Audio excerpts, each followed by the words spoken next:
नमस्कार दोस्तों, आइए आज हम लोग राष्ट्रपति की आपातकालीन शक्तियों के बारे में जानते हैं। तो राष्ट्रपति की आपातकालीन शक्तियां तीन प्रकार से होती हैं। राष्ट्रीय आपात नेशनल इमरजेंसी आर्टिकल 352 के तहत, राष्ट्रपति शासन स्टेट इमरजेंसी आर्टिकल 356 और 365 के तहत, वित्तीय आपात फाइनेंशियल इमरजेंसी आर्टिकल 360 के तहत। राष्ट्रपति की वीटो शक्ति देखते हैं। Veto power of the president. चार प्रकार के वीटो शक्तियां होती हैं जो कि पूरे विश्व में लागू हैं। आत्यांतिक वीटो, एब्सोल्यूट वीटो, विशेषित वीटो, क्वालिफाइड वीटो, निलंबनकारी veto, suspensive veto, pocket veto. ध्यान देने वाली बात है, जो विशेषित वीटो है, क्वालिफाइड वीटो है, वो इंडिया में लागू नहीं है, सिर्फ अमेरिका के राष्ट्रपति को ये ताकत मिली है। अब हम जानेंगे कि आत्यांतिक वीटो क्या है, एब्सोल्यूट वीटो क्या है।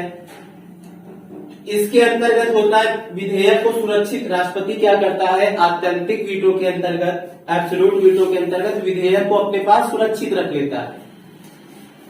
दो तरीके से आत्यांतिक वीटो लगाया जाता है।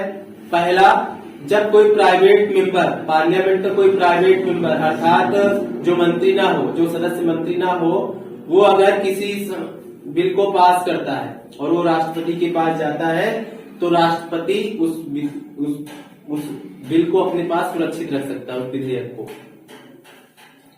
दूसरा है सरकारी बिल हुआ। सरकारी मतलब किसी मंत्रिमंडल ने जो है बिल को राष्ट्रपति के पास भेजा है। लेकिन क्या होता है कि यदि मंत्रिमंडल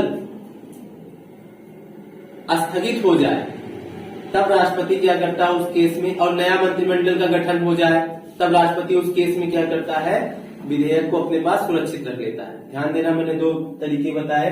पहला है प्राइवेट बिल। जब किसी मंत्री या किसी भी संसद के सदस्य द्वारा बिल को पारित किया गया है और राष्ट्रपति के पास जाता है, तो राष्ट्रपति उस विधेयक को अपने पास सुरक्षित रख सकता है। दूसरा, मंत्रिमंडल के सदस्यों द्वारा यदि विधेयक को पारित करवाया गया है, तो क्या होता है, राष्ट्रपति उसको तब सुरक्षित रख लेता है जब पुराना मंत्रिमंडल बर्खास्त हो जाता है और नए मंत्रिमंडल का गठन हो जाता है। अब हम लोग देखेंगे कि आत्यांतिक वीटो का प्रयोग कब किया गया था। सन 1954 में तत्कालीन राष्ट्रपति डॉक्टर राजेंद्र प्रसाद द्वारा PEPSU, Patiala and east Punjab states union विधेयक पर अपनी स्वीकृति रोक कर रखा था, अर्थात वहां पर उन्होंने आत्यांतिक वीटो लगाया था। कारण क्या था, उस समय वहां पर मतलब Patiala and east Punjab state में उस समय क्या था, राष्ट्रपति शासन लगा था, और जब विधेयक राष्ट्रपति के पास गया था तो राष्ट्रपति शासन हट चुका था, अर्थात नए मंत्रिमंडल का गठन हो चुका था। इसी प्रकार सन 1991 में राष्ट्रपति आर वेंकट रमण द्वारा संसद सदस्यों के वेतन एवं भत्ते एवं पेंशन संशोधन विधेयक पर आत्यांतिक वीटो का प्रयोग किया गया था। क्या कारण था कि इस विधेयक को राष्ट्रपति के बिना पूर्वानुमति के ही संसद में पेश कर दिया गया था और लोकसभा के विघटित होने से एक दिन पहले पेश किया गया था। तो राष्ट्रपति ने इसे अपने पास सुरक्षित रख लिया, क्योंकि नई लोकसभा का गठन एक दिन बाद हो गया। और इसके बाद हम लोग देखेंगे, हमने विशेषित वीटो बताया। नेक्स्ट, ये सिर्फ अमेरिका के राष्ट्रपति को ये अधिकार प्राप्त है।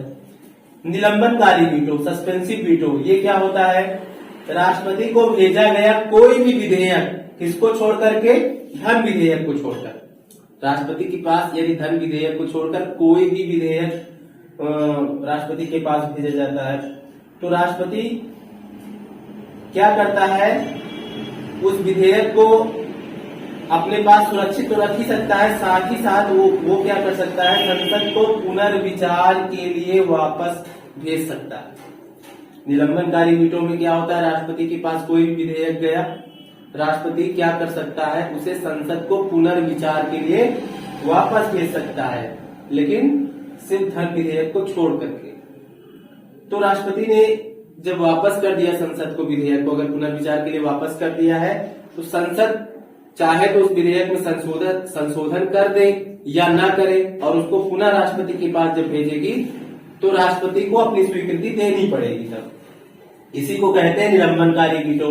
इसके बाद आता है पॉकेट वीटो। तो पॉकेट वीटो में क्या होता है, राष्ट्रपति क्या करता है, विधेयक जब राष्ट्रपति के पास जाता है तो राष्ट्रपति न तो उस पर अपनी स्वीकृति देता है, न तो उस पर अपनी अस्वीकृति जाहिर करता है, उसे अपने पास सुरक्षित रख ही लेता है। तो 1986 में क्या हुआ था, राष्ट्रपति जैल सिंह द्वारा पॉकेट वीटो का प्रयोग भारतीय डाक संशोधन विधेयक के संदर्भ में किया गया था। एक बात यहां ध्यान देने वाली बात है कि जो संविधान संशोधन विधेयक है वो उस पर राष्ट्रपति को वीटो करने की शक्ति नहीं है। संविधान संशोधन विधेयक अगर संसद में पास होगा तो राष्ट्रपति उस पर अपना वीटो नहीं लगा सकता। ये 24वें संविधान संशोधन अधिनियम 1971 द्वारा ये नियम बना कि राष्ट्रपति संविधान संशोधन विधेयक पर अपने किसी भी वीटो का प्रयोग नहीं कर सकता। तो दोस्तों आज का टॉपिक आप लोगों को कैसा लगा? यदि अच्छा लगा तो वीडियो को ज्यादा से ज्यादा लाइक, शेयर एंड सब्सक्राइब कीजिए। बहुत बहुत धन्यवाद। Thank you.